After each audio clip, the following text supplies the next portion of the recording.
અંકલેશ્વરના બાકરોલ ગામ નજીક ગત તારીખ 14 ફેબ્રુઆરીએ હેઝર્સ કેમિકલ વેસ્ટને ઉકાઈ યોજનાની નહેરમાં ઠાલવી દેવાયું હતું.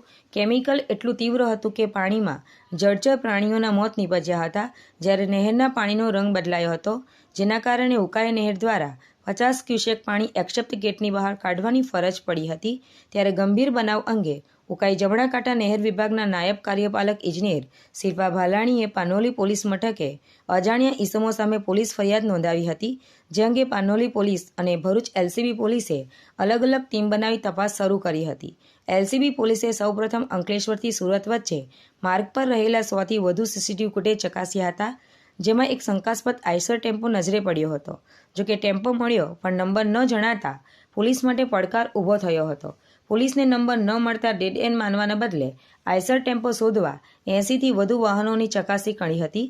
તેમજ ભંગાર માર્કેટમાં ભંગારિયાઓ, કામદારો તેમજ ટ્રક ચાલક સહિત અનેક લોકોની ઉલટ તપાસ કરતા અંતે એલસીબી પોલીસને સફળતા હાથ લાગી હતી અને આઈસર ટેમ્પો ચાલક મોહમ્મદ સમીઉદ્દીન મોહમ્મદ અકીલુદ્દીન શેખને શોધી કાઢી તેની પૂછપરછ કરતા વચેટિયા લુકમાન અબ્દુલ્લા ઇડ્રીસીનું નામ સામે આવતા પોલીસની ટીમે એની પણ ધરપકડ કરી હતી. જે બાદ બંનેનું ઇન્ટ્રોગેશન શરૂ કરતા લુકમાને અબ્દુલ વહાબનું નામ આપ્યું હતું. તેના કહેવાથી તેણે અંકલેશ્વર જીઆઈડીસીમાં ખ્વાજા ચોકડી નજીક પ્લોટ નંબર 4616 પર આવેલ ક્યુવી લેબ પ્રાઇવેટ લિમિટેડ કંપનીમાંથી રાસાયણિક પાણી ભરેલા 25 લીટરના 200 ડ્રમ કંપનીમાંથી આઈસરમાં ભરી લાવ્યો હતો અને એ ડ્રમ બાકરોલ નજીક રાત્રિના અંધારામાં કેનાલમાં ખાલી કરી દીધા હતા. અંદાજે 5000 લીટરનો રાસાયણિક કેમિકલયુક્ત પાણી જથ્થો ઠાલવ્યો હોવાની કબૂલાત કરી હતી, જેના આધારે પોલીસે અંકલેશ્વરની ક્યુવી લેબ કંપનીના સંચાલક કૃપેશ ગોરધન પટેલ, ચિંતન જગદીશ ચૌહાણ અને વેદાંત પ્રવીણ શાહને ઝડપી પાડ્યા હતા અને 5 લાખનો આઈસર ટેમ્પો કબજે કરી કંપની પાસેથી રાસાયણિક પાણીનો નિકાલ કરવાનો કોન્ટ્રાક્ટ કરનાર અબ્દુલ વહાબ અને સરવન શાહને વોન્ટેડ જાહેર કરી તેની ધરપકડના ચક્રો ગતિમાન કર્યા હતા. આ મામલામાં પોલીસે સહઅપરાધ માનવવધનો ગુનો પણ દાખલ કર્યો છે. પોલીસે ઝડપાયેલા 5 આરોપીને અંકલેશ્વર કોર્ટમાં રજૂ કરતા 3 દિવસના રિમાન્ડ મંજૂર થતાં જ પોલીસે તપાસ શરૂ કરી હતી.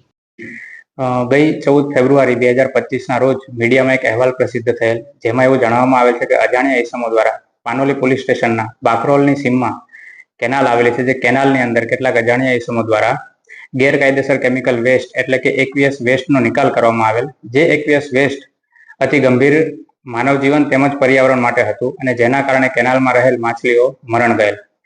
આ બનાવની ગંભીરતા સમજી રેન્જ આઈજી શ્રી સંદીપસિંહ સાહેબ તેમજ ભરૂચ એસપી શ્રી મયુર ચાવડા સાહેબ દ્વારા સ્પષ્ટ સૂચના આપવામાં આવેલ કે આ પ્રકારના આરોપીઓને તાત્કાલિક પકડવામાં આવે.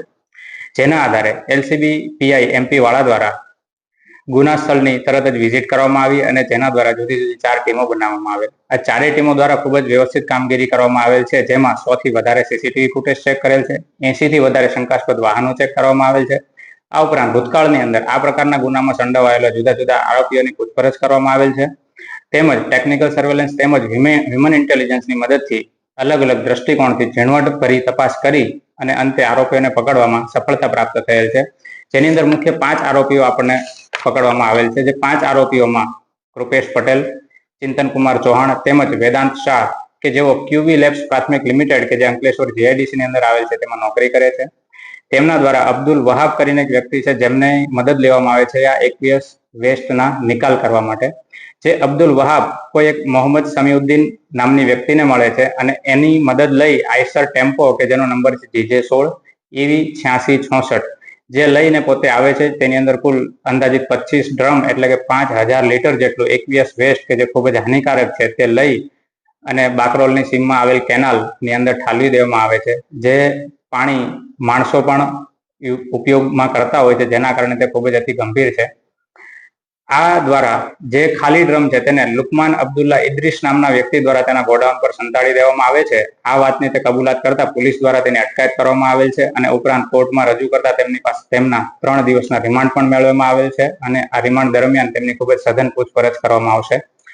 આ ઉપરાંત રેન્જ આઈજી શ્રી સંદીપસિંહ સાહેબ તેમજ ભરૂચ એસપી શ્રી મયુર ચાવડા સાહેબ દ્વારા એક સ્પષ્ટ સૂચનામાં આપવામાં આવેલ છે કે જિલ્લાની અંદર આવેલી આવી તમામ ઇન્ડસ્ટ્રીઓ ઉપર પોલીસ દ્વારા ચાંપતી નજર રાખવામાં આવશે અને આવી કોઈ પણ ગુનાહિત પ્રવૃત્તિ જો અગર ધ્યાને આવશે તો તેમના ઉપર કડકમાં કડક કાર્યવાહી કરવામાં આવશે.